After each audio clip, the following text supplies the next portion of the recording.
বাংলাদেশ এবং বাংলাদেশের বাইরে পৃথিবীর বিভিন্ন প্রান্তে যে যেখান থেকে চ্যানেল আই দিয়েছেন আপনাদের সকলকে সাদর আমন্ত্রণ তৃতীয় মাত্রায় দেখবার জন্য। সাম্প্রতিক নানা বিষয় নিয়ে আলোচনার জন্য আমার সঙ্গে স্টুডিওতে রয়েছেন আমার বায় বসা আছেন জাহাঙ্গীরনগর বিশ্ববিদ্যালয়ের সরকার ও রাজনীতি বিভাগের প্রাক্তন অধ্যাপক ডক্টর আব্দুল লতিফ মাসুম, আর আমার ডানে রয়েছেন ঢাকা বিশ্ববিদ্যালয়ের গণযোগাযোগ ও সাংবাদিকতা বিভাগের অধ্যাপক doctor S M Shamim Reza. স্বাগত আপনাদের দুজনকে তৃতীয় মাত্রায়। আর মাত্র কয়েকদিন পরেই নির্বাচন, একই সঙ্গে দুটো নির্বাচন, গণভোট এবং জাতীয় সংসদ নির্বাচন। প্রচারণা হচ্ছে উৎসবমুখর পরিবেশে নির্বাচন হবে। রাজনৈতিক দলগুলো নির্বাচনী যুদ্ধে আছে, বাক বিতণ্ডার মধ্যে আছে। কারো কারো মধ্যে, সংখ্যা খুব বেশি নয়, এক ধরনের অনিশ্চয়তা আছে, কারো কারোর মধ্যে শঙ্কাও আছে। সো আমি এটা আপনাদের দুজনের কাছ থেকে বুঝতে চাই যে রোড টু ইলেকশন, যেটা 12ই ফেব্রুয়ারি পর্যন্ত, আপনারা কেমন দেখছেন, কি দেখছেন?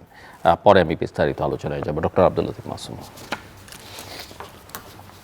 গণতান্ত্রিক ব্যবস্থায় নির্বাচন একটি নির্ধারক। এটাকে আমরা রাষ্ট্রবিজ্ঞানের ভাষায় বলি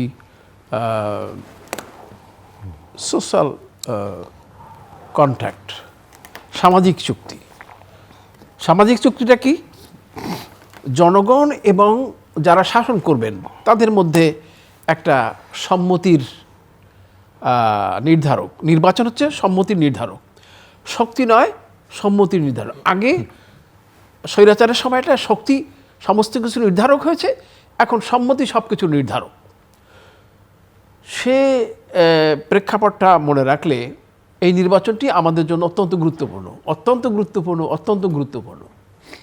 এই কারণে যে দীর্ঘ স্বৈরাচারী ব্যবস্থার পরে বাংলাদেশের জনগণ প্রথমবারের মতো একটি নির্বাচন সুযোগ গ্রহণ করতে যাচ্ছে, এবং আরও বড় কথা যে একটি রক্তপাতের মধ্যে দিয়ে এই নির্বাচনটি জনগণকে অর্জন করতে হয়েছে। এখন এই নির্বাচনটি নিয়ে মানুষের আশা আকাঙ্ক্ষা এবং মানুষের দাবি দাওয়া, মানুষের আনন্দ উচ্ছ্বাস কম নয়। কিন্তু আপনি যে কথাটা বলছেন সে কথাটা সত্য যে নিরঙ্কুশভাবে যে আনন্দ উচ্ছ্বাস এবং একটা অবারিত অবাধ ব্যবস্থার মধ্য দিয়ে, অবাধ পরিবেশের মধ্যে দিয়ে নির্বাচনটি অনুষ্ঠিত হওয়ার কথা ছিল, কিন্তু কেন যেন এর মধ্যে একটা কিন্তু, তবে, যদি ইত্যাদি ঢুকে গেছে।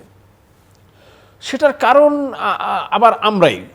তার কারণ হলো যে রাজনৈতিক দলগুলো অভ্যুত্থানের সময়টাতে যে অপূর্ব অভাবনীয় রাজনৈতিক ঐক্য দেখাতে পেরেছে, ন্যাশনাল কনসেনসাস দেখাতে পেরেছে, সময় যখন অতিক্রান্ত হয়েছে তখন তারা ক্ষমতার দ্বন্দ্বে লিপ্ত হয়েছে, ক্ষমতার বিতর্কে লিপ্ত হয়েছে। এমনকি এই ক্ষমতা কেন্দ্র করে তো হিংসা প্রতিহিংসা এবং কোনো কোনো জায়গায় নৃশংস ঘটনাও ঘটেছে, হত্যার মতো ঘটনা ঘটেছে। সেখানে নৃশংসতা অরাজকতা ঘটেছে। তো তখন মানুষের মনে দ্বিধা সংকোচ ডেকেছে। পরিবেশটা যখন উত্তপ্ত হয়েছে তখন মানুষ যেভাবে শান্ত সামায়িত পরিবেশে ভোট আশা করে সেটা কিন্তু মানুষ এখন করছে না। এটাই আমাদের জন্য বড় সমস্যা, যে আমরা আমাদের নিজেদেরকে অ্যাড্রেস করতে পারছি না। অর্থাৎ আমাদের কখনো কখনো আমি মনে হয় যে আমাদের দেশের, বাংলাদেশের জনচরিত্রটাই এরকম। এই যেমন আমি প্রায় উদাহরণ দিয়ে বলি যে সেই প্রাচীন আমলের ইবনে বতুতা আর আমাদের এই সাম্প্রতিক আকবর আলী খান একই কথা বলেছে। অর্থাৎ সেই প্রতারণা, ছলনা, সেই বিশ্বাসঘাতকতা ইত্যাদি ইত্যাদি আমরা যেন আমাদেরকে শাসন করার জন্য উপযুক্ত নয়। এখন আপনি দেখেন এই নির্বাচনের পূর্ব মুহূর্তে যে অবস্থাটা সৃষ্টি হয়েছে, বিভিন্ন জায়গায় যে মারামারি হয়েছে, বিভিন্ন জায়গায় সহিংসতা হয়েছে, বিভিন্ন জায়গায়, এবং কথার যে তীর্য বাক্যবান, এটাকে আমরা তীর্য বাক্যবান বলবো, যে কথাটাই কিন্তু যুদ্ধে একটা যুদ্ধের অবস্থার সৃষ্টি করছে। নির্বাচন যুদ্ধ বলছি আমরা। তো এখন এই অবস্থায় নির্বাচন বিরোধী শক্তি আছে, অভ্যন্তরীণ যেমন আছে, ডোমেস্টিক ভাবে আছে। প্রকাশিত জিএম কাদের বলছেন যে উনি নির্বাচন করছেন কিন্তু উনি ন্যায়ের পক্ষে। তো উনি সরাসরি যে এজেন্সি নিয়েছে সেটাও তিনি অস্বীকার করছেন না। সেই যে সংলাপটি না, যে কিন্তু নায়ের পক্ষে থাকা তো ওনার রাইট, নায়ের পক্ষে থাকা রাইট আছে, কিন্তু নায়ের পক্ষে হানা দরকার যদি হয়ের পক্ষে থাকতে পারে নায়ের পক্ষে থাকাটা তার অধিকার আছে, কিন্তু মানে তিনি আর হায়ার ক্যাম্পেইন হতে পারলে নায়েরও তো ক্যাম্পেইন হতে পারে, কিন্তু সেটি জাতীয় দৃষ্টিভঙ্গি থেকে, আমাদের ন্যাশনাল ইন্টারেস্ট বা আমাদের গণতান্ত্রিক দৃষ্টিভঙ্গি থেকে আমরা এই বিপ্লবের পরে একটি নায়ের বক্তব্য আমরা তো মানে জনসাধারণ, আমরা সাধারণ মানুষ হিসাবে সেটি শুনতে রাজি নই। আমরা চাই যে একটা পরিবর্তনের পক্ষে একটা জনমত তৈরি হোক। এনিহাও, এখন যে অবস্থাটা তৈরি হয়েছে সেটি একটি অবস্থা, একটা আশঙ্কা, একটা মানে ধোঁয়াশা তৈরি হয়েছে, এতে কোনো সন্দেহ নেই। জি, শামীম রেজা। আমি স্যারের কথার সূত্র ধরে যদি নির্বাচনের প্রসঙ্গ তুলি, যে আমরা যে 2-3টা নির্বাচন মোটামুটি ভালো হয়েছে বলে আমরা দাবি করি তত্ত্বাবধায়ক সরকারের অধীনে, বা আমরা 2001 পর্যন্ত যদি ধরি, যদিও যারা বিজিত হয়েছেন তারা অভিযোগ করেছেন, তারপরেও সামগ্রিকভাবে যদি গ্রহণ করি নির্বাচনগুলোকে, তখন আপনি দেখবেন যে আমাদের অবমূল্যায়ন করা হতো যে এইটাই সব কিছু না। মানে যখন আমরা নির্বাচনী ব্যবস্থাটা দাঁড় করিয়েছি তখনও কিন্তু একটা পক্ষ দাঁড়িয়ে গেছে নাগরিক সমাজের মধ্য থেকে, বিদেশি সহায়তা পুষ্ট বিভিন্ন গবেষণা প্রতিষ্ঠানগুলো, যে এটা যথেষ্ট গণতান্ত্রিক হচ্ছে না, আমাদের আরও অনেক কিছু তৈরি করতে হবে, আমাদের অনেক কিছু তৈরি করতে হবে, এ নিয়ে তো কোনো দ্বিমত নেই। আমরা তো এখনও বলছি যে সংস্কারের অন্যতম জায়গাই হলো আমাদের প্রতিষ্ঠান নির্মাণ করতে হবে। প্রতিষ্ঠান না হলে আপনি গণতান্ত্রিক ব্যবস্থাকে আপনি সামনের দিকে নিয়ে যেতে পারবেন না। কিন্তু আমি স্যারের কথার সঙ্গে একটু যোগ করছি, যদি ঐতিহাসিক তথ্য দিই, যে নির্বাচনগুলো আমাদের সবচেয়ে বড় রাজনৈতিক, অর্থনৈতিক এবং সাংস্কৃতিক পরিবর্তনগুলো এনেছে।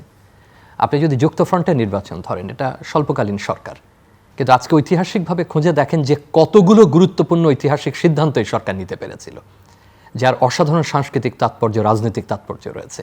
নির্বাচনের মাধ্যমেই সেটা করা গিয়েছিল, যে নির্বাচন হয়েছে এই দেশের বা এই অঞ্চল, তখনও তো বাংলাদেশ হয়নি, তারা মত দিয়েছে এবং তার ভিত্তিতে সরকার কাজগুলো করেছে। 70-এর নির্বাচন একটা জাতিরাষ্ট্রের জন্ম দিয়ে ফেলেছে ঘটনা পরম্পরায়, পরবর্তীতে সশস্ত্র সংগ্রামে চলে গেছে, যারা প্রস্তুত ছিলেন না এরকম একটা জাতি, যারা ওই অর্থে সামরিক, আধা সামরিক বা কোনো কিছুরই প্রকৃত অংশীদার ছিলেন না, তার একটা সশস্ত্র সংগ্রামের মধ্যে দিয়ে একটা দেশ স্বাধীন করে এনেছেন। নির্বাচন আপনি অনেক বছর পরে আবার 90-এর চিন্তা করুন, পরিবর্তনের পরে আপনি একটা অবস্থানে গেছেন। সো নির্বাচনকে অবমূল্যায়ন করবার কোনো সুযোগ নেই। এটা কেবলমাত্র একদিনে কিছু সংখ্যক লোক জমায়েত হলেন এবং তারা আপনাকে অনুমোদন দিলেন, এটুকুর মধ্যে সীমাবদ্ধ না। আপনি দেখুন নির্বাচনকে ঘিরে প্রস্তুতি, নির্বাচনকে ঘিরে অঙ্গীকার, নির্বাচনকে ঘিরে আপনি কি কি কাজ করবেন সেই সংক্রান্ত আপনার একটা প্রতিশ্রুতি, সব কিছু মিলে একটা অনেক বড় ব্যবস্থা। এবং যেখানে পদ্ধতিটাই ভেঙে পড়েছে আমাদের, আপনি অংশগ্রহণের কথা বলেন, মতামত দেওয়ার কথা বলেন, জনসম্পৃক্ততার কথা বলেন, নির্বাচনের চাইতে বড় তো কোনো সুযোগ আর আমাদের অন্তত এই ব্যবস্থায় নেই। আপনি যে প্রতিষ্ঠানগুলো এখন সংস্কারের অধীনে এনেছেন, তা সেখানেও জনসম্পৃক্ততা কতটুকু হবে এনে কিন্তু প্রশ্ন থাকে। এই যে সংস্কার হলো, সেখানে জনসম্পৃক্ততা কোথায়? এই সংস্কারে আমাদের একেবারে প্রথম সারির যারা ক্যাম্পেইনার, আমি যদি বলি, গণতন্ত্র নিয়ে, সুশাসন নিয়ে, দুর্নীতি নিয়ে তারা যুক্ত ছিলেন, পরিবেশ নিয়ে, কই তাদের তো আমরা এত বেশি উচ্চকিত হতে দেখিনি যে চলেন জনসম্পৃক্ততা বাড়ানোর জন্য আমরা কাজ করি। তো এই কারণে কথাটা শুরুতেই বলে নিচ্ছি যে নির্বাচন অত্যন্ত গুরুত্বপূর্ণ। এবং জুলাই অভ্যুত্থানের পরে এই অনুষ্ঠানে যেভাবে আপনারও স্মরণ আছে যে আমরা প্রায় প্রথম সপ্তাহ থেকেই বলা শুরু করেছিলাম যে যখনই সরকার গঠিত হয়েছে, যে এখন খুব দ্রুত ক্ষমতা হস্তান্তরের ব্যবস্থা করতে হবে, নির্বাচনী ব্যবস্থায় যেতে হবে এবং রাজনৈতিকভাবে নির্বাচিত যারা তারা দেশ পরিচালনা করবেন, এবং সংস্কারের কাজ তো চলবেই, সংস্কারের আলোচনাও চলবে। আজকে যে পরিস্থিতিতে দাঁড়িয়েছি সেখানে আমি কয়েকটা লক্ষণ দেখতে পাচ্ছি। প্রবণতা বলা যাবে না, প্রবণতা তো বুঝতে গেলে আরও দীর্ঘ সময় প্রয়োজন হবে। একটা হলো যে নির্বাচনের আর 2 সপ্তাহ বাকি আছে, এখনও কোনো দলের ইশতেহার নেই। ইশতেহার অনেক আগে দেওয়া হয় এবং আমাদের বাস্তবতার ইশতেহার নাকি সম্প্রতি যে দুটো দলই বিদেশিদের ডেকে সাংবাদিকদের মানে এটা তাদের পলিসিগুলো ব্রিফ করেছে, সেটা কি তারা ইশতেহার? তারা সাংবাদিকদের বলছেন, তারা বিদেশি বন্ধুদের বা আমাদের যারা সহযোগী আছেন আনুষ্ঠানিকভাবে তারা ব্রিফ করেছে, তারা তাদেরকে জানাচ্ছেন। কিন্তু দেখুন, অনলাইনে বলুন আর মুদ্রিত আকারে বলুন, আমাদের এই মুহূর্তে অত্যন্ত পুরনো এবং বড় দল জাতীয়তাবাদী দল বাংলাদেশ বিএনপি, তো অনেক পুরনো দল, তার জন্য একটা ইশতেহার করা তো খুব কঠিন কাজ ছিল না। সে তো অনেকদিন থেকে আলাপ আলোচনা করছে নির্বাচন নিয়ে, তার নিজের দফা আছে, বিভিন্ন প্রক্রিয়ার মধ্যে সে ছিল, তার ইশতেহার নেই। জামায়াতে ইসলামী তো আরও সুসংগঠিতভাবে দীর্ঘদিন ধরে তার এজেন্ডাগুলো সে মাঠে বিভিন্ন সময় বলবার চেষ্টা করেছে, তার জন্য খুব কঠিন বলে এটা মনে করি না। কিন্তু বড় দুটো দলের দেখুন ইশতেহার এখন পর্যন্ত ঘোষিত নেই, সামনে নির্বাচন 2 সপ্তাহ বাকি নেই, আমরা জানি না। তার মানে জনগণ জানে না যে এই প্রধান দলগুলো কি করতে চায়, কি করবে। ইশতেহার তো অনেক বড় দলিল। আবার আপনি এনসিপির ক্ষেত্রে যে সবচেয়ে বেশি সংস্কারের পক্ষে কথা বলেছে, নতুন বন্দোবস্তের কথা বলেছে, সে জুলাই সনদে এখনো স্বাক্ষর করেনি। কিন্তু জুলাই সনদ যাতে সংস্কার বাস্তবায়িত হয় এই জন্য সে হ্যাঁ ভোটের পক্ষে আছে বা অন্যান্য হ্যাঁ ভোটের ক্যাম্পেইন করছে। আপনি এবার বড় যারা জোট গঠন করেছে তাদের ক্ষেত্রে আসুন, তারা প্রত্যেকেই জিততে হবে এরকম একটা মনোভঙ্গি তৈরি করেছেন এবং এমন বার্তা দেবার চেষ্টা করছেন যে নিশ্চিত হতে হবে যে আমি জিতব। এখন এই বার্তা যদি যায় যে প্রত্যেকে নিশ্চিত হতে চায় আমি জিতব, তাহলে আসলে নির্বাচন কোথায়? এবং তার সঙ্গে এবার যে মাত্রা যুক্ত হয়েছে যে আমাদের যারা প্রভাবশালী বন্ধু রাষ্ট্র, প্রতিবেশী হোক, পশ্চিমা দেশের যারা হোক, আমরা চাই বা না চাই, তো তারা তো আমাদের ব্যাপারে মত দেন। দুর্ভাগ্যজনকভাবে আমরা কোনো দিন তাদের ব্যাপারে মত দিতে পারবো সেটা, স্যার তো আছেন, আমার বয়োজ্যেষ্ঠ স্যার, আপনারা পারেননি, আমরাও পারলাম না। আমাদের সন্তান সন্ততিরা যদি কোনো দিন পারেন তাদের ব্যাপারে মত দিতে, তারা এবার একটা ভারসাম্যমূলক বক্তব্য দিচ্ছেন। ভারত বলুন, যুক্তরাষ্ট্র বলুন, অন্যান্য দেশ বলুন, ইউরোপিয়ান ইউনিয়ন বলুন, যেই জয়লাভ করুক আমরা তার সঙ্গে কাজ করব। এখন একটা ব্যাখ্যা হতে পারে, সরল ব্যাখ্যা, যে আগে যেহেতু একপাক্ষিক সমর্থন ছিল একটা দলের প্রতি, এই দুর্নাম থেকে বেরিয়ে আসার জন্য হয়তো এই দেশগুলো বলছে যে ভাই তোমরা যাকে নির্বাচন করো আমরা তাকেই সমর্থন দেব। তাহলে এতদিন পশ্চিমারা আমাদের যে উদারনৈতিক গণতন্ত্রের কথা বলেছেন, মধ্যপন্থার কথা বলেছেন, কিংবা উগ্রবাদ যাতে এখানে তৈরি না হয় এই বিষয়গুলোর কথা বলেছেন, আরও অনেকগুলো বিষয় বলেছেন যেগুলো পশ্চিমের ধারণা প্রসূত, এবং আমরা সেগুলোই বাস্তবায়নের চেষ্টা করছি। তাহলে কোনো দল যদি এগুলো না করে এবং কেবলমাত্র অন্যান্য বিষয়গুলোতেই একমত হয়, আপনি যেটা যাদেরকে ইঙ্গিত করছেন যে তারা যদি না বলে, আমি একটু আগেই একজন বিদেশি সাংবাদিকের সঙ্গে কথা বলছিলাম, কোনো দেশ এই ধারণা পোষণ করছে তার ভাষ্য অনুযায়ী ডিপ্লোম্যাটদের সঙ্গে কথোপকথনের ভিত্তিতে, যে তারা মনে করছে আপনি যাদেরকে বলছেন যে তারা এই ধারণা পোষণ করে তাদেরকে তারা সেন্ট্রিস্ট ভাবছেন। এখন দেখুন সেন্ট্রিস্ট খুবই মার্কিন যুক্তরাষ্ট্রীয় রাজনীতি বিজ্ঞানের শব্দ, এবং আমরা প্রায় একটু সুরে অনেক সময় বলি যে এই ছাত্র জনতার আন্দোলনের পরে আমরা এই শব্দগুলো খুব বেশি শুনতে পাচ্ছি বাংলাদেশে, সেন্ট্রিস্ট। তাতে বোঝা যাচ্ছে যে তাদের পলিটিক্যাল টিউটরিংটা ভালো হয়েছে, যারা তাদেরকে শিক্ষা দিয়েছেন বা এই সম্পর্কিত কথা বলেছেন, তারা পশ্চিমের ধ্যান ধারণার সঙ্গে আমাদের একটা মিশেলের চেষ্টা করেছেন।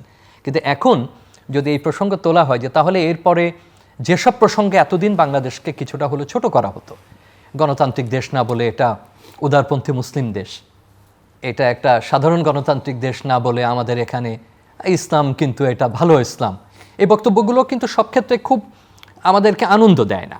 আমরা গণতান্ত্রিক রাষ্ট্র হিসেবে নিজেদেরকে প্রতিষ্ঠিত করতে পারছি না, একটা ধর্মের পরিচয় আমাদেরকে পরিচিত হতে হতে যে আমি উদার বা উদার না। এখন ওই শক্তিগুলো আবার আপনাকে বলছে যে যেই আসুক আমরা তার সঙ্গে কাজ করতে আগ্রহী। তার সঙ্গে আর দুটো বিষয় বলে আমি এই প্রসঙ্গ শেষ করব। হ্যাঁ ভোটের পক্ষে গণভোট এবং জাতীয় নির্বাচন একই দিনে হচ্ছে, এটা আমরা অনেকে মত দিয়েছিলাম, অনেকগুলো সুবিধার কারণে এটা হলে ভালো হতো। যুক্তি দেওয়া হচ্ছে যে সরকারি কর্মকর্তা কর্মচারীদেরও হ্যাঁ ভোটের পক্ষে প্রচার অভিযানের সুযোগ আছে। সংবিধানের যে ধারাটা আছে, অফিসই তো হ্যাঁ ভোটের প্রচারণা সরকার এখানে একটা সংবিধানের অনুচ্ছেদকে উদ্ধৃত করা হচ্ছে, সেই অনুচ্ছেদের যে ধারাগুলো আছে সেটা যখন প্রণীত হয়েছিল তখন তার প্রতিটা একেবারে মাইক্রো ঘটনাকে চিন্তা করে সেটা লিপিবদ্ধ হয়নি বা লিখিত হয়নি যে বাংলাদেশে কোনোদিন গণভোট হবে, এটা হ্যাঁ না এরকম পর্যায়ে চলে যাবে। সেটার বিস্তৃত ধারণা যে সরকারের উন্নয়ন কাজে অংশগ্রহণ করবে, জনকল্যাণের কাজগুলো করবে, কি তারা করতে পারেন বা পারেন না। কিন্তু রাষ্ট্র যত পরিপক্ক হয়েছে, রাষ্ট্রের যত বয়স বেড়েছে, সাথে সাথে আমাদের কিছু অভিজ্ঞতারও মুখোমুখি হতে হয়েছে। আমাদের ইতিবাচক এবং ঋণাত্মক দুই রকম অভিজ্ঞতার মুখোমুখি হতে হয়েছে। 96 যখন জনতার মঞ্চ করা হলো, এটা রাজনৈতিকভাবে সঠিক কি বেঠিক সেটা আর একটা আলোচনার বিষয়, কিন্তু মনে রাখতে হবে প্রজাতন্ত্রের কর্মচারীদেরকে আমরা রাস্তায় আসতে উদ্বুদ্ধ করেছি এবং একই সঙ্গে আমরা ব্যাখ্যা দেবার চেষ্টা করেছি যে তারাও সিভিল সমাজের অংশ। আমার ঠিক শব্দটা মনে পড়ছে না, একটা শব্দ ব্যবহৃত হয়েছিল। পরবর্তীতে এই আমলাতন্ত্রকে একটা পদ্ধতির মধ্যে আনার জন্য আমরা এখনও খেই হারিয়ে ফেলছি যে তার আসলে ভূমিকা কি হবে। সে কি জনগণের জন্য কাজ করবে, সে কি সরকারের জন্য কাজ করবে, নাকি সে রাষ্ট্রের জন্য কাজ করবে, তার আসল কাজটা কি? সে কি উন্নয়নের কাজটা করবে, নাকি সরকারের যে প্রপাগান্ডা থাকে, প্রত্যেক সরকারই কিছু প্রপাগান্ডা এজেন্ডা থাকে, কিছু আদর্শিক এজেন্ডা থাকে, সেগুলোকে সে বাস্তবায়ন করবে। এই প্রেক্ষিতে আইন অনেক কিছুতে অনুচ্চারিত থাকে, আইনের ব্যাখ্যা দেওয়া যেতেই পারে, আমি বলছি না যে এটা আইনে বৈধ না, কিন্তু আপনি পুরো প্রক্রিয়াটি ভাবুন, সরকারি কর্মকর্তা কর্মচারী, ব্যাংকগুলোকে, এনজিওগুলোকে, যাদেরকে আমরা প্রত্যক্ষ রাজনীতি থেকে দূরে রাখতে চেষ্টা করেছি। হ্যানা ভোটও একটা রাজনৈতিক প্রক্রিয়া। এখানে কেউ ওই অর্থে বলা যাবে না যে জাতীয় নির্বাচন বা স্থানীয় নির্বাচন রাজনৈতিক আর হ্যানা ভোট রাজনৈতিক না। বাংলাদেশে যদি সবচেয়ে বেশি আমরা আলোচনা করে থাকি তাহলে দুটো গণভোট নিয়ে আমরা বেশি আলোচনা করেছি, জিয়া রহমান সাহেবের সময় এবং এরশাদ সাহেবের সময়। এটা মোটেই অরাজনৈতিক কোনো প্রক্রিয়া না। আজকে আপনি যতই এটার আইনগত বৈধতা দিন না কেন, ভবিষ্যতে আমরা কিভাবে এই হস্তক্ষেপ ঠেকাতে পারবো বা হস্তক্ষেপ করা হবে না পরের একই সঙ্গে জাতীয় নির্বাচন, তাহলে যাকে দিয়ে ক্যাম্পেইন করাচ্ছি তিনি যে জাতীয় নির্বাচনে ভূমিকা রাখতে পারবেন না তার নিশ্চয়তা কি? যে এনজিওকে বা বেসরকারি প্রতিষ্ঠানকে বা অন্য ধরনের দাতব্য প্রতিষ্ঠানকে আমি সরাসরি রাজনীতি এবং অর্থনৈতিক কর্মকাণ্ডের বাইরে রেখেছি, সে যে ভূমিকা রাখবে না তার নিশ্চয়তা কি? যে আর্থিক প্রতিষ্ঠানগুলোকে আমি এর বাইরে রেখেছি, সে যে ভূমিকা রাখতে চেষ্টা করবে না সেটা নিশ্চয়তাটা কি? তার সঙ্গে অভিযোগের সংস্কৃতি, নতুন নতুন অভিযোগ। কোনো কোনো অভিযোগে মনে হচ্ছে যে নির্বাচন হলেও হয়, একটা না হলেও চলে। কোনো কোনো অভিযোগে মনে হচ্ছে যে আমি যদি সুবিধা না দেখি তাহলে আমি কিন্তু বলবো যে ভাই আমি আর আপনার সঙ্গে নাই, খেলবো না। আর সবশেষে এমন কিছু শব্দাবলী আমাদের কানে আসছে, তাতে মনে হচ্ছে যে বাংলাদেশ রাষ্ট্রের মৌলিক কিছু ইতিহাসই বোধহয় পুনর্লিখন করতে হবে। বাঙালি বা বাংলাদেশে যারা আছি বা যে জাতীয় রাষ্ট্র আমরা এখানে গঠন করেছি, আমাদের বুনিয়াদি কিছু ইতিহাস আছে। সেই ইতিহাসের বয়ান নিয়ে আমাদের বিতর্ক আছে, কিভাবে সেটা আমরা বলবো, লিখবো, সেটা নিয়ে আমাদের অনেক আলোচনা আছে। কিন্তু আমরা মৌল জায়গাতে সম্ভবত কেউ দ্বিমত পোষণ করি না। কিন্তু সেটা কোনো কোনো ক্ষেত্রে, আমি শব্দটা বলেই ফেলি, যেমন ধরুন একজন বলছেন যে অতীতের কামড়ি, মানুষ কামড় দেয় না, কামড় অন্য প্রাণী দেয়। ইতিহাস কামড় দেয় না বা ইতিহাসকেও কেউ কামড় দেয় না। এটা খুব আপত্তিকর শব্দ। আমাদের দ্বন্দ্ব থাকতে পারে, সেই দ্বন্দ্বের কথা বলা যেতে পারে, আমাদের অমিলের কথা বলা যেতে পারে, গ্রহণযোগ্যতা অগ্রহণযোগ্যতার কথা বলা যেতে পারে। রাজনীতির এক দল আর এক দলকে কামড় দেয় না। সুতরাং এই শব্দগুলো যদি খুব সহজভাবে বলার জন্য বলেছেন, নির্বাচনের আগে সবাই বলে, তাহলে আলোচনার দরকার নেই। আর যদি মনে করি যে এর কিছু অর্থ বহন করে, তাহলে আমি অন্যান্য যে লক্ষণগুলো বললাম সবকিছু মিলে সম্ভবত আমাদের সামগ্রিক কিছু ভাবনার জায়গা তৈরি হয়েছে। প্রফেসর আব্দুল লতিফ মাসুম, আমি প্রথমেই আপনার একটি মৌলিক বিষয় দ্বিমত পোষণ করি। আমরা জনগণের জন্য রাষ্ট্র তৈরি করি এবং এই রাষ্ট্র পরিচালনা করে সরকার। সরকার এবং রাষ্ট্র এক বিষয় নয়। বাংলাদেশের ইতিহাসে যদি আমরা পর্যালোচনা করি তাহলে পরে গত প্রায় 17 বছর ধরে আমাদের রাষ্ট্র ব্যবস্থার আশা আকাঙ্ক্ষার বিপরীতে আরেকটি স্বেচ্ছাচার, স্বৈরাচার আমাদের উপর জেঁকে বসেছিল। এর পরে একটা গণবিপ্লবের মাধ্যমে একটা সরকার প্রতিষ্ঠিত হয়েছে গণ ইচ্ছায়। এটাকে আপনি স্পষ্ট করে আমি একেবারেই লিখে গুনে গুনে আমি বলতে পারবো না যে কতজন লোকের সমর্থন ছিল কি ছিল, তবে সামগ্রিকভাবে একটা গণ ইচ্ছায় গণ আকাঙ্ক্ষা এই সরকারটি প্রতিষ্ঠিত হয়েছে। এবং তার সাথে যে বিষয়টি অবিভাজ্য অবিসম্বাদিতভাবে এটা মানে সম্পূরক, সেটা হচ্ছে সংস্কার। আমাদের সমস্ত রক্তপাত, আমাদের সন্তানদের জীবনদান, সব কিছুর মূলে ছিল একটি পরিবর্তন আকাঙ্ক্ষায় তাদের রক্তপাত ছিল এবং তারা একটা পরিবর্তন চেয়েছে, পরিবর্তনের একটি এজেন্ডা। তো পরিবর্তনের এজেন্ডার জন্য একটি সরকার, এই অন্তর্বর্তীকালীন সরকার একটা ব্যবস্থা গ্রহণ করেছে এবং একটি দুঃসাধ্য কাজকে সম্পূর্ণভাবে সাধ্য বা আমাদের ন্যাশনাল কনসেনসাস কমিশন যে পরিপূর্ণভাবে আমাদের আশা আকাঙ্ক্ষা দায় দায়িত্ব অনুযায়ী সব কিছু করতে পেরেছে এটা এমন নয়, কিন্তু তারা চেষ্টা করেছে, আমরা দেখতে পাইছি। আমার প্রক্রিয়া নিয়ে আমারও দ্বিমত আছে, কিন্তু একটা ঐক্যমত্য প্রতিষ্ঠিত হয়েছে এবং একটি জাতীয় সনদ রচনা করার একটা মানে বিধিবিধান তৈরি হয়েছে। এই বিধিবিধানটি এন্ডোর্সড হতে হবে। মানে এটাও কম গুরুত্বপূর্ণ নয় যে রাজনৈতিক দলগুলোর বা রাজনৈতিক ইচ্ছার বিরুদ্ধে তো গিয়ে এই সনদ বাস্তবায়িত হওয়ার কোনো সম্ভাবনা নেই। তো রাজনৈতিক দলগুলো সকলে মিলে যদি আমাদেরকে প্রতিশ্রুতি দেয় যে হ্যাঁ আমরা সকলেই এই সনদ বাস্তবায়িত করব নির্বিঘ্নে এবং এক কথায়, সেটি কিন্তু এক কথায় হয়নি। কোনো কোনো বিষয়ে বিএনপি যেমন প্রধান বৃহত্তম রাজনৈতিক দল, ভবিষ্যৎ সরকার গঠনের আকাঙ্ক্ষা তারা করে, তো সুতরাং তাদের বড় দায়িত্ব ছিল, সেখানেও কিন্তু দ্বিমত আছে, নোট অফ ডিসেন্ট আছে। আবার সব পার্টির ক্ষেত্রে দেখা গেছে যে দ্বিমত আছে, কিন্তু তবুও একটা মতামত নির্ধারিত হয়েছে। এখন মানে এটা সুন্দর হতো, এটা মানে কোনো লৌকিকতা, কোনো আনুষ্ঠানিকতা, কোনোভাবেই বিষয়টাকে যে একেবারে সুনির্দিষ্ট করে তুলতে পারে তা না। আপনি শাসনতন্ত্রে লিখে দিলেন, কিন্তু শাসনতন্ত্র যারা মানে অনুসরণ করবে, যারা শাসন করবে, তারাই যদি অনুসরণ না করে তাহলে সেটা বাস্তবায়িত হয় না। ঠিক তদ্রূপভাবে এখানেও ওই একই কথাটা সাজে যে আপনি রাজনৈতিকভাবে একমত পোষণ করলেন, কনসেনসাসের মাধ্যমে আপনি এত দফা আপনি এন্ডোর্স করলেন, কিন্তু পরবর্তীকালে বাস্তবায়নের যখন দায়িত্ব আপনার উপর আসলো তখন আপনি দায়িত্ব করলেন না। সেটা দেখা গেছে 90 সালের গণ অভ্যুত্থানের পরে, এরশাদ এর পতনের পরে, মানে এই যে মানে আমরা ত্রিপক্ষীয় ঘোষণার কথা জানি, কিন্তু সেই ত্রিপক্ষীয় ঘোষণা কিন্তু ক্ষমতায় আসার পর তিন জোটের রূপরেখা বাস্তবায়িত হয়নি। সুতরাং সেই সব ধারণা থেকেও হতে পারে। আমি কিন্তু রাষ্ট্রবিজ্ঞানের ছাত্র হিসাবে আমি বলবো যে সেই যে গণভোট আর কি বললে আবার মানে বিরোধী পক্ষ বা অন্য কিছু হয়ে যায় কিনা, যে আমরা বলি আমরা রাষ্ট্রবিজ্ঞানে ছাত্রদেরকে পড়াই যে পাবলিক অপিনিয়ন নাইদার পাবলিক নর অপিনিয়ন, নাইদার পাবলিক নর অপিনিয়ন, এটা গণও নয়, ভোটও নয়। তো সেই কথাটা কিন্তু অফ দ্য রেকর্ড রেখে আমি এখন বলছি যে আনুষ্ঠানিকতার কারণে, বৈধতার কারণে এবং বাধ্যবাধকতার কারণে, এই তিনটি শব্দের কারণে এই গণভোটটি করতে পারে। তাহলে সেই গণভোটটি কি সরকার করবে? সরকারই তো করবে, কিন্তু সেখানে কিন্তু একটি মাত্রাগত পার্থক্য আছে। আপনার কথার সাথে কিছুটা মানে একমত হয়ে আমি বলি যে সরকারের দুটো অংশ আমরা জানি, একটা হলো পলিটিক্যাল উইং, আরেকটা হলো এক্সিকিউটিভ উইং। পলিটিক্যাল উইং কারা? মানে আজকে ধরেন মানে নির্বাচিত হয়ে বিএনপি সরকার গঠন করলো, কিন্তু বিএনপি সরকার গঠন করার অর্থ তো এই নয় যে ওসি এবং ডিসি তারা বিএনপির হয়ে যাবে। একটা এক্সিকিউটিভ অংশ, যেটাকে আমরা শুদ্ধ ভাষায় ব্যুরোক্রেসি বলে থাকি, আমলাতন্ত্র বলে থাকি।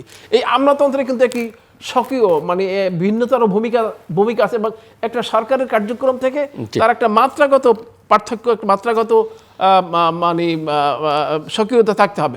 সেই কারণে আপনাকে সরকার যদিও মানে সক্রিয় হয়, কিন্তু অতটা ওইভাবে মেশিনারি হিসাবে ব্যুরোক্রেসিকে বা ইশতেহারের প্রসঙ্গটা তুলেছিলেন, তারা পরিচালনা করতে পারে না বলেই আমার ধারণা। প্রফেসর শামীম ইশতেহারের প্রসঙ্গটা তুলেছিলেন। ইশতেহার তো মানে খুবই আশ্চর্যের বিষয়, যে এটাও আমারও আমি প্রফেসর শামীমের সাথে একমত যে ইশতেহার তো হলো না। আমরা সেই পুরনো আমলের মানুষ, তো অনেক ইশতেহার দেখতে দেখতে মানে বড় হলাম, এবারে ইশতেহার দেখলাম। তবে একটা যুক্তি তারা দিতে পারে যে এটা মানে আলট্রা মডার্ন যুগ, সুতরাং তারা ওই মানে এসে অনলাইনে বা সেই ডিজিটাল ওয়েতে তারা ইশতেহার দিয়েছেন, বা পরিবর্তিত অবস্থা দেখা যাচ্ছে যে যারা ম্যাটার করে পলিসি ভিন্ন নামে পলিসি ডিপ্লোম্যাটসদের তারা মানে অগ্রাধিকার বলেছেন, যারা ম্যাটার করে তারা তাদেরকে উপস্থিত রেখে তারা বলেছেন যে আমরা এই মানে কার্য সম্পাদন করবো। পাবলিক তো মানে খুব অতটা গণ্য করছেন না তারা। যে প্রফেসর শামীম, নানা রকমের আশঙ্কা, একটা হচ্ছে ভায়োলেন্সের আশঙ্কা, আরেকটা হচ্ছে আপনার কথার সূত্র ধরেই কেউ কেউ নির্বাচন থেকে সরেও দাঁড়াতে পারেন, কেউ কেউ আবার শুধুমাত্র গণভোটটাই হয়ে যাক, অন্যটা পরে দেখা যাবে, সেরকম আবদারও তুলতে পারেন। আপনি কি? আমি ওই প্রসঙ্গে যাবার আগে স্যারের কথারই একটু সম্পর্ক হিসাবে বলি যে এটা আমি নিজেও একমত যে রাষ্ট্র এবং সরকার তো এক সত্তা নয়, এবং আমাদের এখানে সেইটারই আমরা বারবার পার্থক্য করতে চেষ্টা করেছি, যে রাষ্ট্র এবং সরকারের মধ্যে পার্থক্য করা। আমরা এ কাজেও ব্যর্থ হয়েছি যে রাজনৈতিক দল বা যারা সরকার গঠন করে সে দল এবং সরকারের মধ্যেও পার্থক্য আছে, সেটা আমরা বহুবার বলেছি, আমরা ব্যর্থ হয়েছি। কারণ এখনো পর্যন্ত যিনি সরকার প্রধান তিনিই দলের প্রধান, যিনি সরকার তিনিই দলের নীতি আদর্শই সরকারের প্রতিফলিত হয়, আমরা এ থেকে বের হতে পারিনি। একই সাথে আমাদের সমাজ নামেও একটা সত্তা ছিল, এবং এত রাজনৈতিক বিভেদের পরে আমরা কিন্তু টিকে ছিলাম সমাজের জন্য। যেখানে আমাদের মুখ দেখা দেখি নেই রাজনীতিতে, সেখানে সমাজে আমরা কিছুটা হলেও যোগাযোগ রেখেছিলাম, আলোচনাগুলো করেছি। অতএব নাগরিক সমাজ বলেন, বিদ্যুৎসাহী সমাজ বলেন, সাংস্কৃতিক সমাজ বলেন, এই সবকে সমাজের মধ্যেই আটকেছে। এরা আর রাজনীতিকেও প্রভাবিত করতে পারেননি, রাষ্ট্র সরকারকেও প্রভাবিত খুব একটা করতে পারেননি। আমাদের ওই জায়গাটাই তো স্যার ভীতি, যে যেমন হ্যাঁ ভোটের প্রসঙ্গে বলছিলাম, ঠিক আছে হ্যাঁ ভোট আমরা আর এখন খুব একটা এই নিয়ে বিতর্কে যাচ্ছি না, সরকারের পদক্ষেপের সাথে যে তারা করতে চেয়েছেন তারা করছেন, তারা একটা ব্যাখ্যাও দিয়েছেন যে তাদের এজেন্ডার একটা এটা। কিন্তু মনে রাখতে হবে যে আমরা আসলে জনগণকে অবমূল্যায়ন করলাম। জনগণের যে সার্বভৌমত্ব, তার যে কর্তৃত্ব, তার যে এজেন্সি, তাকে আমরা মূল্য দিলাম না। সে যদি না বোধ করে আপনি বলবার কি, এবং একই সঙ্গে সে যদি হ্যাঁ বোধ করে তাহলেও তো তাকে অতিরিক্ত পিঠ চাপড়ানোর কোনো প্রয়োজন নেই। সে সিদ্ধান্ত নেবে। সেই সিদ্ধান্তে তাকে প্রাণিত না করে আমি কিছু কারিগরিভাবে তাকে উদ্বুদ্ধ করবার চেষ্টা করছি যে এটা করলে এটা হবে। এখন তাহলে স্যার আপনার ওই কথাতেই আসি যে আমাদের কেন নোট অফ ডিসেন্ট হলো বা কেন অনেকগুলোতে আমরা একমত হতে পারলাম না, এই কারণে যে কথাটা আমরা এই সংস্কার আলোচনার সময় বারবার চিহ্নিত করেছি যে আমাদের এখানে প্রতিষ্ঠিত রাজনৈতিক দল আছে, আমরা খুব নবীন রাষ্ট্র না, বা দলগুলো খুব নবীন না, তার ইতিহাস অনেক পুরনো, এবং তাদের নিজস্ব কর্মসূচি আছে। সুতরাং সে শতকরা 100% এই সংস্কার প্রস্তাবের সঙ্গে একমত হতে পারবে না, এবং সেটাই কিন্তু ঘটেছে। সেটা বিএনপির আছে, জামাতের আছে, এনসিপি নতুন দল হলেও তার আছে, পুরনো অন্যদের আছে, যারা অংশগ্রহণ করেননি, স্বাক্ষর করেননি, বামগুলো, তাদেরও দীর্ঘ পুরনো কর্মসূচির ঐতিহ্য আছে। সেটাই কিন্তু ঘটেছে যে প্রত্যেকে একমত হননি, এবং সেই জায়গা থেকে হতাশার যে তাহলে এইবারের ইশতেহারে তো আমরা দেখতে চেয়েছিলাম যে এই আপনারা যেখানে একমত হয়েছেন সংস্কারের, তার কতটুকু আপনার ইশতেহারে প্রতিফলিত হচ্ছে, মানে আপনার দলীয় কর্মসূচির কতটুকুর সঙ্গে এটা একটা মিশেল হয়ে আমাকে একটা ধারণা দিচ্ছে। এখনও পশ্চিমা বিশ্বেও এখনও ইশতেহার মুদ্রিত হয় বা কোনো না কোনোভাবে দেখা হয়। আপনার মনে আছে যে করবিন সাহেব ভালো করেননি, পারলেন না জিততে, কিন্তু এই যথেষ্ট আমরা যেটাকে বলি তিক বা মোটা ধরনের, ওটাই তার কাল হয়েছিল যে উনি এত বেশি সরলভাবে এত কিছু ওখানে বলবার চেষ্টা করেছেন যে সেটা আবার রংটাও ছিল লাল রঙের, সেটাও আবার খুব একটা জনগণ নেয়নি। তো যাই হোক, ওই আলোচনা থেকে আসে যে আমাদের এই কার্যবলীগুলো যেটা হয়েছে যে গণভোটের ব্যাপারে যতটা আয়োজনকে দৃশ্যমান করছে, যদি আমরা জানি না জনগণ কতখানি প্রাণিত হচ্ছেন বা গ্রহণ করছেন, যত বেশি আমরা যে প্রতিষ্ঠানগুলোকে দূরে রাখতে চেষ্টা করেছি, তাদেরকে গণভোটকে আপাতভাবে নিরীহ বলে, আমি নিরীহ এই অর্থে বলছি যে সেটা এতটা জোরালো না জাতীয়র মতো যে এটা নিয়ে আমি একটা ক্যাম্পেইন করলে কারো পক্ষে বা বিপক্ষে বললাম, যদি ব্যাপারটা মোটেই নিরীহ না, সেটা অত্যন্ত গুরুত্বপূর্ণ। কিন্তু এই যে ব্যক্তিদেরকে আপনি এখানে যুক্ত করলেন, তাহলে আমাকে কে কেউ নিশ্চয়তা দিতে পারবে যে এই জাতীয় ভোটের ক্ষেত্রে তাদের কোনো রকম প্রভাব থাকবে না বা তারা কোনো রকম কথা সেখানে বলবেন না, আপনি কতজনের মুখ আটকাবেন? তার সঙ্গে যে গুপ্ত যে বিষয়টা যুক্ত হয়েছে, কোনো দলের প্রসঙ্গ না বলেও বলি, আলোচনাটা কি ছাত্র সংগঠনে গুপ্তভাবে ছিল কেউ। আমরা এর আগে স্যার সবচেয়ে বেশি জানতাম যে বাম সংগঠনরা সেই একেবারে মানে ব্রিটিশ আমল থেকে বিভিন্ন কারণে তাদের আন্ডারগ্রাউন্ডে চলে যেতে হয়েছে, অন্য দলের সঙ্গে মিশে থাকতে হয়েছে। এর বাইরে গুপ্ত পরিচয়ের রাজনীতি খুব একটা কিন্তু আমাদের অঞ্চলে ছিল না, আমরা অন্তত দেখিনি। তারা ছাত্র সংগঠনে আমরা গুপ্ত রাজনীতির কথা শুনছি, আমাদের তারাই অভিযোগ করছেন অন্য পক্ষ যে প্রশাসনে তাদের গুপ্ত ব্যক্তি আছেন, গুরুত্বপূর্ণ বাহিনীতে তাদের গুপ্ত ব্যক্তি আছেন। এরকম একটা পরিস্থিতি যদি দাঁড়ায় এবং আমাদের যে লক্ষণগুলো আমরা এখন দেখছি, তাহলে জিল্লুর ভাইয়ের কথার প্রসঙ্গে আসি, যদি কিছু ষড়যন্ত্র তত্ত্ব দাঁড় করায়, আগেই বলে নিচ্ছি আমি নিজেও ষড়যন্ত্র তত্ত্বে বিশ্বাসী নই, কথাবার্তা, আচরণ, কর্মসূচি এগুলো দেখে কয়েকটা এক ধরনের অনুমিতি, দুর্বল হতে পারে অনুমিতি দাঁড় করানো যদি যায়, যে এমন পরিস্থিতি থাকলে কেউ যদি শেষ মুহূর্তে বলেন যে আমার জন্য সমান সুযোগ তৈরি হয়নি, আমি নির্বাচনে অংশগ্রহণ করব না, তাহলে জাতীয় নির্বাচনের অবস্থাটা কি দাঁড়াবে? নির্বাচন তো আরও একটা তার সাথে আছে, গণভোট আছে, তাহলে তো প্রসঙ্গ উঠতেই পারে যে তাহলে গণভোটটা আগে করি। আমরা জাতীয় নির্বাচনে যেহেতু পরিস্থিতি তৈরি হয়নি, এবং তার আগে যেটা বললাম যে দলগুলোর দিক থেকেও কিছু ঘাটতি লক্ষ্য করছি, তারা ইশতেহার দিচ্ছেন না, জনগণের সঙ্গে কথা বলছেন, সভা সমাবেশ করছেন, বড় দুই দলই করছেন, কিন্তু আমি যেটা নিয়ে কথা বলবো, আলোচনা করব, বিতর্ক করব, সেটা আমার সামনে নেই। সেটা দাতা সংস্থার কাছে আছে, গণমাধ্যমের কাছে আছে, এবং একটা গণভোটের যত উচ্ছ্বাস, উদ্দীপনা এবং চারিদিকে দৃশ্যমানতা দেখা যাচ্ছে, জাতীয় নির্বাচনে সেটা দেখা যাচ্ছে না। তরুণ ভোটারদের নামে বলা হচ্ছে, তার নামে ভোট, তাকে দোদুল্যমান ভোট বলে তাকে এক ধরনের সম্মান দেওয়া হচ্ছে যে তিনি এত গুরুত্বপূর্ণ, কিন্তু তিনি কোনদিন ভোট দেননি, তিনি কেন্দ্র জানেন না, কাগজ জানেন না, পদ্ধতি জানেন না, তাকে আমি উদ্বুদ্ধ করছি না। এখন এরকম পরিস্থিতি হলে তাহলে তো একটা হতেই পারে অনুমিতি যে তাহলে আগে গণভোটটা করি, তারপরে চিন্তাভাবনা করে দেখা যাবে যে জাতীয় নির্বাচন অবস্থা কি হয়, যেহেতু আমার জন্য সমান সুযোগ তৈরি হয়নি। হতে পারে এক।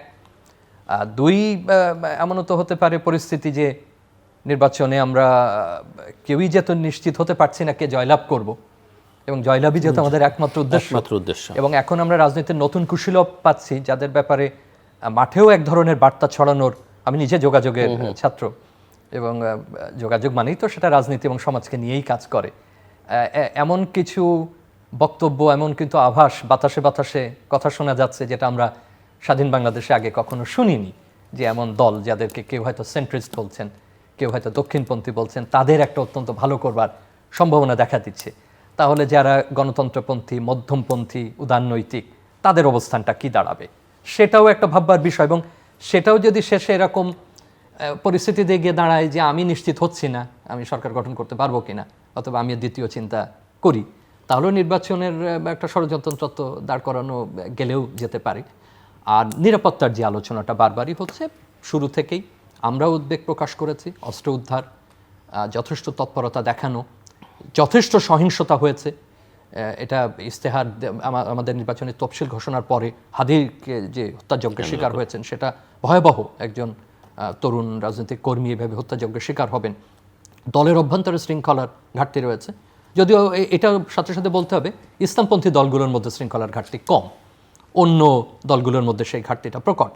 এবং একই সঙ্গে প্রতিদিন নির্বাচন কমিশনকে কোনো না কোনোভাবে উত্তর দিতে হচ্ছে নিরাপত্তার অবস্থা কী। পুলিশ বাহিনী পুনর্গঠিত নন পুরোপুরি, যৌথ বাহিনী অনেকদিন মাঠে আছেন। তাদের যে শক এফেক্টটা ছিল একদম শুরুতে, অব্যবহিত পরে, সেইটা অনেকটা কমে এসেছে। দীর্ঘদিন তারা মাঠে আছেন, জনগণের সাথে আছেন। ব্যারাকের বাইরে দীর্ঘদিন তাদের দেখা সাক্ষাৎ হবার কথা না, তাদেরও একটা ভূমিকা কতখানি জোরালো করা যাবে নির্বাচনের সময়। এবং শুরুতে যে কথা বলছিলাম যে আমাদের বন্ধুরা, গুরুত্বপূর্ণ রাষ্ট্র যে সকলের সঙ্গে কাজ করবেন বলে যে ঘোষণা আগে থেকে দিচ্ছেন, আমি একেবারে আশাহীন হতে চাই না।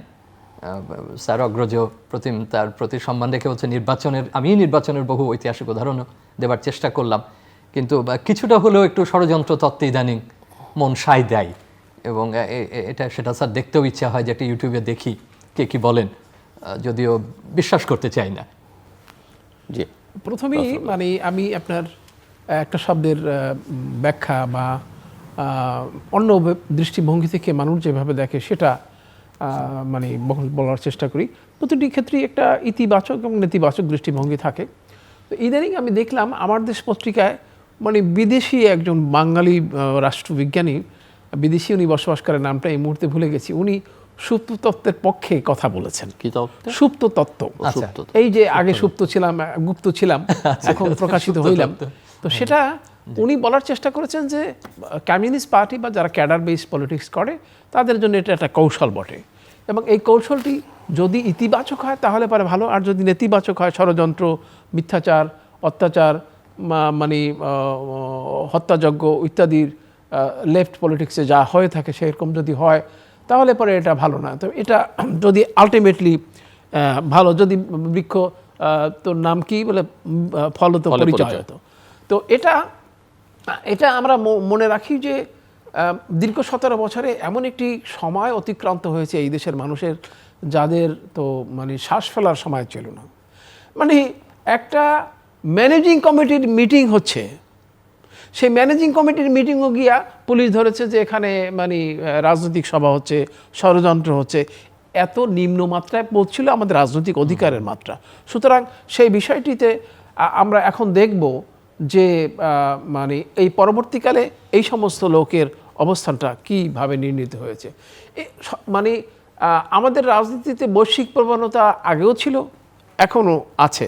আমরা যখন 60-র দশকে আমরা যখন রাজনীতি করতাম, বা আমি যখন মানে ছাত্র মাত্র কিশোর বয়স অতিক্রান্ত করছি, তখন মানে দেখলাম যে আমাদের বাম রাজনীতিবিদরা বেশি কথা বলতেন। তো কথার মধ্যে আমার স্পষ্ট করে মনে আছে, তারা, আমি তো স্কুলের ছাত্র, তখন হাঁ করে শুনতাম, গিলতাম, উত্তর দেওয়ার বা বোঝার সময় তো হয়নি।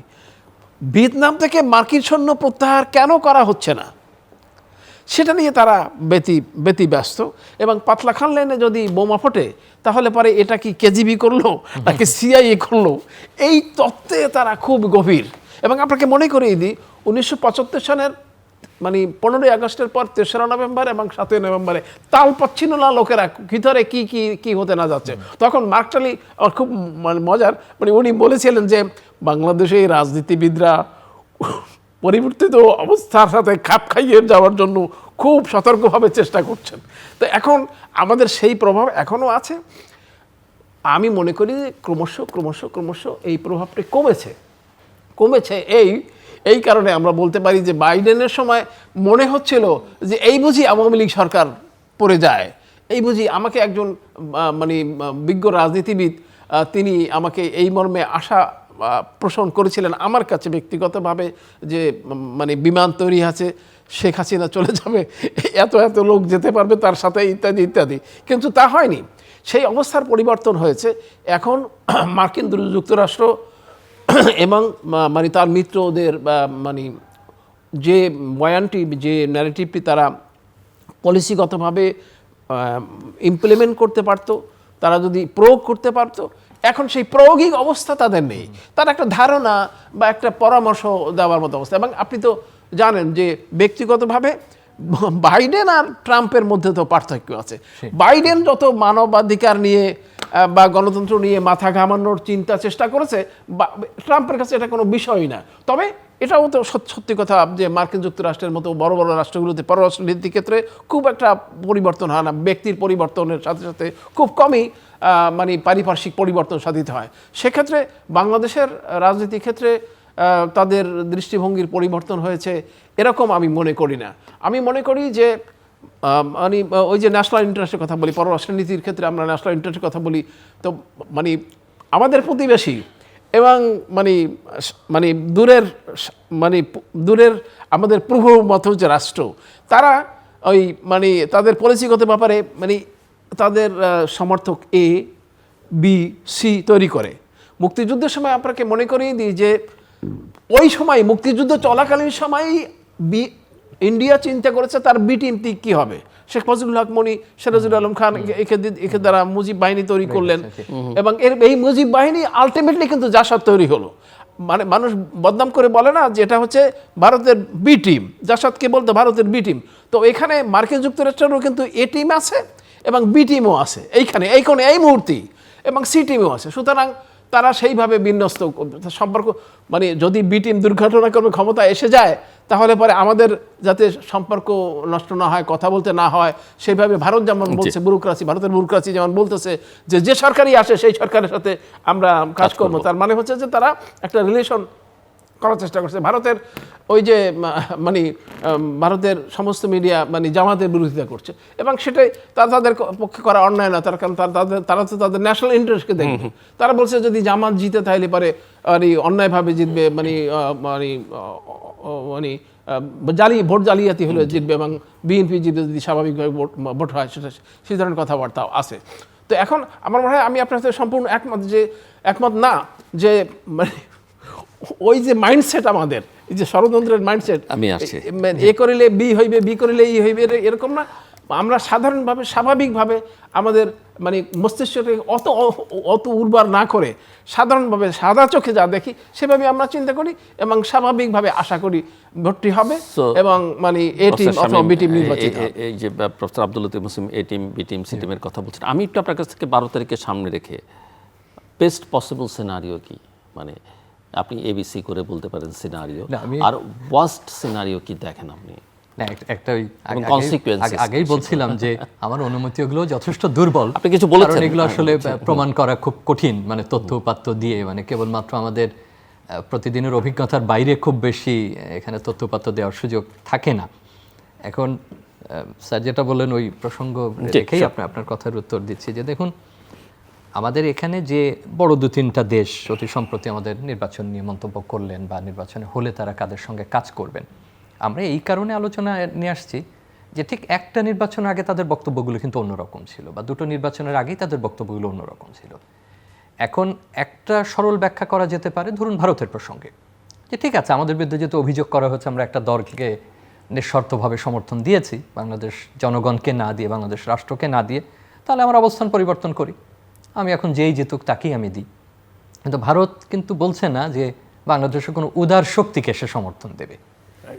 এই দুটোর মধ্যে নিশ্চয়ই পার্থক্য আছে, এবং যে এত কথা বলতে পারেন, এত সমর্থন দিতে পারেন, তিনি উদার শব্দটা ব্যবহার তো তার জন্য খুব অসম্মানের কিছু না, বা অগ্রহণযোগ্য কিছু না। উদার এটা বাংলাদেশের মতো একটা ছোট রাষ্ট্র যদি বলে নেপালে নির্বাচন হচ্ছে, বাংলাদেশের সঙ্গে তার একটা বাণিজ্য সম্ভাবনা আছে, সে একটা উদার গণতান্ত্রিক সরকার নেপালে দেখতে চায়, এটা তো খুব অন্যায় না বা হস্তক্ষেপও না।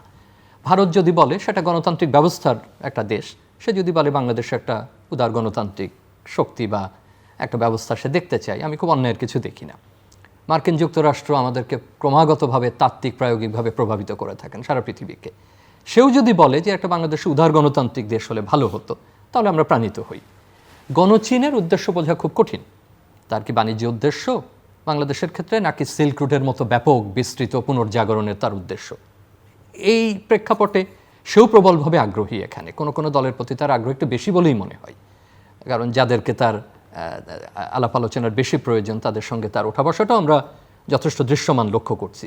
তো তাহলে তো সেই পুরনো খাতেই আমরা থাকছি, যে বড় বড় দলগুলো তাদের কাছেই গিয়ে বলছেন তারা কি করতে চান বা কি করতে চান না। অতএব ওই অর্থে ধরলে জনগণ বুঝলো না বুঝলো, হ্যাঁ ভোটের প্রচার অভিযান চলছে, দাতা সংস্থাগুলো বা কূটনৈতিক মহলে আমরা বলছি আমরা কি করতে চাই, তাহলে তো নতুন বন্দোবস্তের তো কোনো সম্ভাবনা দেখছিই না।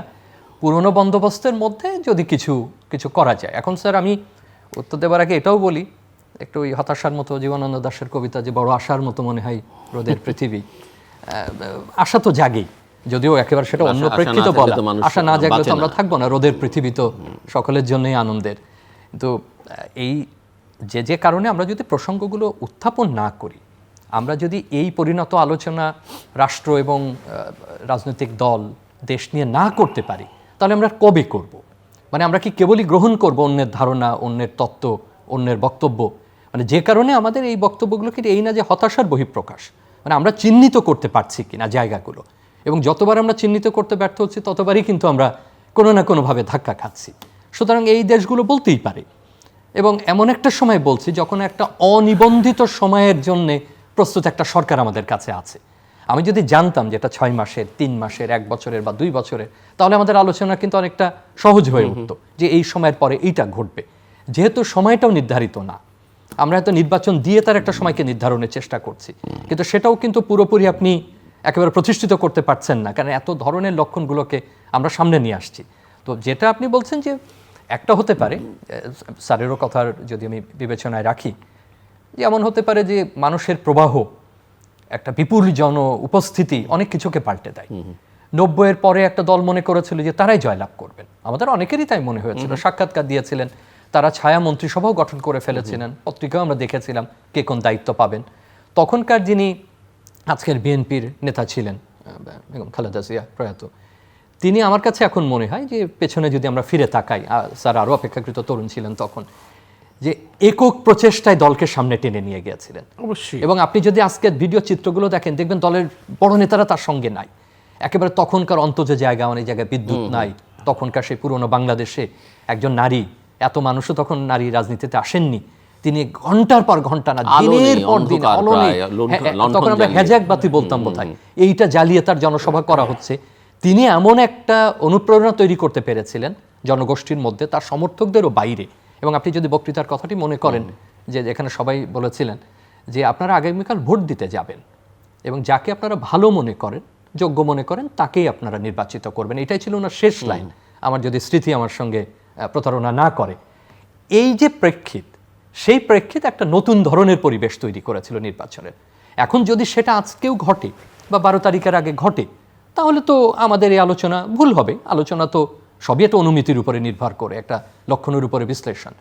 আর যদি সেটা ব্যর্থ হয়, তাহলে আমাদের অন্যান্য বিষয়গুলো কিন্তু বিবেচনায় রাখতে হবে। আমি ব্যর্থ হবে সেটা বলছি না, সফল হওয়ার সম্ভাবনাই বেশি, কিন্তু যেহেতু অন্য প্রসঙ্গগুলো আসছে, সেটাতে রাজনৈতিক দলগুলোকে যথেষ্ট সতর্ক থাকা, তৎপর থাকা, রাজনৈতিক অংশীজন যারা আছেন তারা বিষয়গুলোকে বিবেচনায় নিচ্ছেন কিনা, এবং এমনকি আমাদের যারা বন্ধুরাষ্ট্র আছেন, যারা আমাদের ভালো চান বলে আমরা মনে করি, তারাও বিবেচনায় নিচ্ছেন কিনা। সেক্ষেত্রে যদি খুব খারাপ হয়, আমি আগের কথাই বলবো যে যদি এই অভিযোগগুলো জারি থাকে এবং অভিযোগগুলো আরও জোরালো হয় বা প্রকট হয় এবং আমাদের দ্বন্দ্ব বাড়তে থাকে, তাহলে এমন হতে পারে যে কেউ নিজেকে প্রত্যাহার করে নেবার মতো সিদ্ধান্ত নিলেও নিতে পারেন, এবং সেটাই জটিলতা তৈরি করার সম্ভাবনা থাকে তখন, যে একটা যত বড় দলই হোক তার পক্ষে একক একটা নির্বাচন করা তো কঠিন হয়। তখন স্বাভাবিকভাবে সর্বাগ্রে গণভোটের প্রসঙ্গটাই আসবে, এবং এককভাবে গণভোট করলে, যেটা আমি এই কথাটাই বলবো এখানে, যে আমার কাছে এখন যে বড় ঘাটতিটা মনে হচ্ছে, গণভোট এবং জাতীয় নির্বাচনকে আমরা পারস্পরিক করছি না, এটাকে দুটো সত্তায় আমরা স্থাপন করছি। সরকারের দিক থেকে এখন সরকার তো একটা পক্ষই নিয়েছেন, গণভোটের পক্ষ তারা, এখন সরকারকে একটা পক্ষই বলতে হবে। এবং রাজনৈতিক দলগুলো দেখেন এই বিষয়ে কিন্তু মত দিচ্ছেন না, যেমন বিএনপির হ্যাঁ না কোনো মত নাই প্রকাশ্যে, আবার জামাতের প্রকাশ্যে মত আছে, এনসিপির প্রকাশ্যে মত আছে, অনেকের মত আছে, অনেক ছাত্র সংগঠনের মত আছে। তো সুতরাং এটা কিন্তু পারস্পরিক হচ্ছে না, যে একটা আর একটাকে যে সহযোগিতা করবে তা কিন্তু হচ্ছে যে গণভোটের মতো হবে। আমি যদি অন্য একজন রাজনীতিবিদের কথা ধার করে বলি, যে উনি এইভাবে বলছিলেন যে গণভোটটা হচ্ছে আপনাকে একটা অনুমোদন দিচ্ছে, আপনাকে জনগণ সম্মতি দিচ্ছে, এটা কিন্তু হয়ে গেল না। আপনাকে সংসদ তৈরি করে সংস্কারের ভিত্তিতে, এই ইস্তেহার তো আর এখন নাই, বা আমাদের প্রতিশ্রুতির ভিত্তিতে আমরা সেটা সকলে মিলে বাস্তবায়ন করব, সেটাই যদি হয়, মানে তার ধার করা কথাটাই যদি আমি এখানে একটা ফ্রেমওয়ার্ক হিসেবে ব্যবহার করি, তাহলে তো আমার কাছে মনে হচ্ছে যে এক ধরনের সংকট তৈরির একটা প্রচ্ছন্ন প্রচেষ্টা থাকলে আছে। জি, প্রফেসর আব্দুল লতিফ মোহসেন। মানে আপনার এই মনে করিয়ে দেওয়ার জন্য ধন্যবাদ যে বেগম খালেদা জিয়ার যে সেই গণতান্ত্রিক সংগ্রাম, তখন তো আমরা ছাত্র এবং সেই গণতান্ত্রিক সংগ্রামে একটু অংশগ্রহণ করার সুযোগ আমাদের হয়েছিল, এবং এটি বাংলাদেশের রাজনৈতিক অঙ্গনে একটা ইতিবাচক ধারা, একটা অসম্ভব রকমের নিরপেক্ষ অবাধ গণতন্ত্রের একটা অগ্রযাত্রায় বেগম খালেদা জিয়া নেতৃত্ব দিয়েছিলেন। এবং সেই থেকে এ পর্যন্ত এই 2025-26 সালে আমরা যখন আমাদের রাজনীতি, আমাদের গণতন্ত্র, আমাদের নির্বাচন নিয়ে আলাপ আলোচনা করছি, তখন কিন্তু একটা ভিন্ন প্রেক্ষাপট রচনা হয়েছে। এবং মানুষের একটু মানে আমরা একটু আগে আলাপ করছিলাম যে বাংলাদেশের জনগণের মনস্তত্ত্বে, মনোজগতে বড় ধরনের একটা পরিবর্তন সাধিত হয়েছে, যে পরিবর্তনের খবর হয়তোবা আমরা রাখি না। সেখানে পরিবর্তনের একটি আকাঙ্ক্ষা আছে, এবং মানুষের এই প্রতিনিধিত্বের ধারণাটি, অর্থাৎ তারা একটা বদল চায়, একটা গণতান্ত্রিক অনুশীলন নির্বাচনের মাধ্যমে তারা তাদের আদিষ্ট, তাদের আকাঙ্ক্ষিত, তাদের যে নির্ধারিত সরকার সেটা গঠন করতে চায়, এবং সেটা একটা সাধারণ সত্য। আমি মনে করি এই মুহূর্তে বাংলাদেশে যে অবস্থাটি আছে সেটা ওই যে সেই আগের আওয়ামী লীগ বিএনপির দ্বিদলীয় অবস্থার মতো, অর্থাৎ একটা বাইপার্টি সিস্টেম ডেভেলপ করার প্রচুর সম্ভাবনা রয়েছে। যদি একটি সরকার মানে আপনি যেটা বলছেন এটা যে বাংলাদেশের ব্যাপারে অসম্ভব হওয়ার কথা তা আমি বলছি না, কিন্তু সম্ভাবনা কম এই কারণে যে ক্ষমতার ভারসাম্য রক্ষা করার ব্যালেন্স অফ পাওয়ার এখানে রয়েছে, অর্থাৎ আপনাকে চ্যালেঞ্জ করার মতো শক্তি আমার রয়েছে। এখন আপনি আমারও ক্ষমতা যাবার মানে স্বাদ আছে, সাধ্যও আছে, আর আপনারও স্বাদ এবং সাধ্য আছে। এই স্বাদ এবং সাধ্যের সমন্বয় যদি হয়, অর্থাৎ একটা চ্যালেঞ্জ করার ক্ষমতা, তাহলে কিন্তু ইলেকশন হবেই। অর্থাৎ কেউ দুষ্ট লোকরা তো আছেই, মানে একটা আমরা বলি না যে মানে 5 কেজি দুধের মধ্যে একটুকু নোংরা ফেলে দিলে সম্পূর্ণ দুধটাই নষ্ট হয়ে যায়। এরকম বাংলাদেশের রাজনৈতিক অঙ্গনে এরকম শক্তি, এরকম ব্যক্তি নেই, এমন কথা বলা যাবে না যারা আমাদের বারাফাতে ছাই দিতে চায়, নির্বাচনের পূর্ব মুহূর্তে ষড়যন্ত্র করে, মানে বোমা ফুটিয়ে, সহিংসতা করে, হত্যাযজ্ঞ করে, রাহাজানি করে নির্বাচনকে বানচাল করার মতো শক্তি মানে ইচ্ছা যা আছে। আপনারা জানেন যে একটি পরাজিত শক্তি সেখানে চেষ্টা করছে, বা আমাদের মধ্যেও ওই শক্তি আছে। তবু মানে আশাটা এই, আমরা ওই যে প্রথমেই আমরা যেটা বলছিলাম যে আমরা আশাবাদী হতে চাই, বাংলাদেশের ভবিষ্যৎ সম্পর্কে আশা পোষণ করতে চাই, বাংলাদেশের রাজনৈতিক নেতৃত্বের শুভকামনা, শুভ বুদ্ধি, দূরদর্শিতার উপর আমরা নির্ভর করতে চাই। তবে তাদেরকে আমরা ওয়ার্ন করছি যে তারা যদি যে ভাষায় এখন কথা বলছেন সেটি রাজনীতির ভাষা নয়, আপনি যে উদ্ধৃতিও দিলেন সেটি তো মানে রাজনীতির ভাষা হতে পারে না। রাজনীতির ভাষা হবে সহনশীল, রাজনীতির ভাষা হবে মার্জিত, পরিমার্জিত, সৌজন্য, সভ্যতা, ভদ্রতা অতিক্রম করবে না, যেটাকে আমরা পলিটিক্যাল কালচার বলে থাকি। এই পলিটিক্যাল কালচার অতিক্রম করে যদি তারা ওভার অ্যাক্ট করেন, তাহলে আমরা নির্বাচন ভণ্ডুল হয়ে যেতে পারে। তার কারণ দুই পক্ষ, ওই যে কোনো দুই পক্ষের শক্তি সমান সমান হলে ভারসাম্য রক্ষিত হতে পারে। আবার যদি এক পক্ষ মনে করে যে নিশ্চিতভাবেই আমাদের পরাজয় ঘটবে, তাহলে তারা ভণ্ডুল করে দেবে। এই পারসেপশনকে পরিবর্তন করতে হবে, শক্তির মাধ্যমে জয়লাভ করার। শেষের দিকে জাস্ট 2 মিনিট করে দুজনের closing remarks professor Shamim Reza. আমরা যত বিশ্লেষণ করি এবং যত ধরনের আমরা মত দিই না কেন, দিনের শেষে আমরা সবাই কিন্তু একটা নির্বাচনের পক্ষে, এ নিয়ে আমাদের কারোর মধ্যে কোনো দ্বিমত নাই। কিন্তু হয়তো আমাদের বিশ্লেষণগুলো এক একজনের এক এক ধারায় প্রভাবিত কিংবা এক একভাবে গঠিত হয়। আমি 2-3টা কথা বলেই শেষ করব যে নিরাপত্তার আলোচনা তো আমরা সবসময়ই করছি কম বেশি। সেটা রাজনৈতিক দলের অভ্যন্তরীণ নিরাপত্তা বা সম্পর্কের ক্ষেত্রেও। এটার ক্ষেত্রে আমিও বিশ্বাস করি যে যত জনগণ বাইরে আসবেন, যত মানুষ উদ্বুদ্ধ হবেন, যত মানুষ ভোট দিতে যাবেন, ততই কিন্তু নিরাপত্তার সংখ্যা কমে আসবে, সংখ্যাই থাকবে না একসময়। আপনি যত পুলিশ বাহিনী রাখান আর যৌথ বাহিনী রাখান, কোনো কিছুরই প্রয়োজন হয় না। আশা করব যে সেটাই যেন ঘটে। কিন্তু রাজনীতির সব কিছু তার জনগণের উপরে নির্ভর করছে না, রাজনৈতিক দলের সব কিছু তার জনগণ নিয়ন্ত্রণ করেন না। যে আলোচনা আমরা এতক্ষণ করছি সেটা নিয়ে আমাদের শঙ্কা। তো সেক্ষেত্রে একটা হলো গণভোট এবং জাতীয় নির্বাচন যেন এই দুটো বিষয় সাংঘর্ষিক না হয়ে ওঠে। কারণ আমার এই প্রতীতি হচ্ছে যে এটাকে একটা সাংঘর্ষিক বা দ্বান্দ্বিক অবস্থায় নিয়ে যাবার একটা প্রচেষ্টা না হোক, এটাকে দ্বান্দ্বিক যে না, সুপ্ত বাসনা থাকতে এটা যে দ্বান্দ্বিক না, এটারও কোনো প্রচেষ্টা লক্ষ্য করা যাচ্ছে না এটা প্রমাণের ক্ষেত্রে, যে না দুটোই গুরুত্বপূর্ণ। জাতীয় নির্বাচনে যারা নির্বাচিত হবেন তার আগে এটা বাস্তবায়ন করবেন এবং গণভোটে আপনি আপনার সম্মতি দেবেন, কিন্তু পুরো ব্যাপারটা মনে হচ্ছে একদিকে হেলে পড়েছে, এটা একটা। আরেকটা হলো যে আমাদের যে ক্যাম্পেইনগুলো হচ্ছে, সে ক্যাম্পেইনগুলো সে ভোট চাওয়ারই ক্যাম্পেইন হচ্ছে যে আমাকে নির্বাচিত করুন। আমরা কিন্তু আদর্শের কথা কম বলছি। আমাকে তো একটা সিদ্ধান্ত নিতে হবে। বাংলাদেশের একটা অতীত আছে, এই অতীত কোনোদিন যাবে না।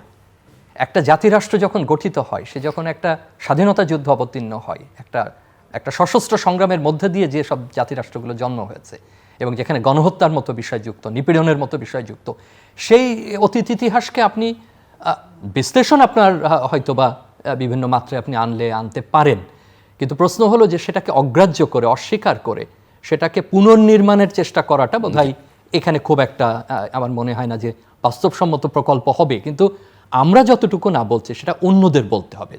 যারা মনে করছেন উদারনৈতিক গণতান্ত্রিক দেশ গড়তে চান, তারা যতটা ভোট চাচ্ছেন ততটা এটা জোরালোভাবে বলছেন না। আর যাদেরকে সেন্ট্রিস্ট বলছি আমরা অন্য মাত্রায় বলতাম, তারা কিন্তু যথেষ্ট প্রবল এবং তাদের ব্যাপারে তারা স্পষ্ট বক্তব্য দিতে পারছে। খুব ছোট্ট করে জাস্ট এই যে নির্বাচনটি চলছে, এই নির্বাচনের মাধ্যমে কিন্তু দুটো প্রবণতা একজন রাষ্ট্রবিজ্ঞানের ছাত্র হিসাবে আমার কাছে খুব স্পষ্ট মনে হচ্ছে। একটি হচ্ছে একটা সিনথেসিস হয়েছে।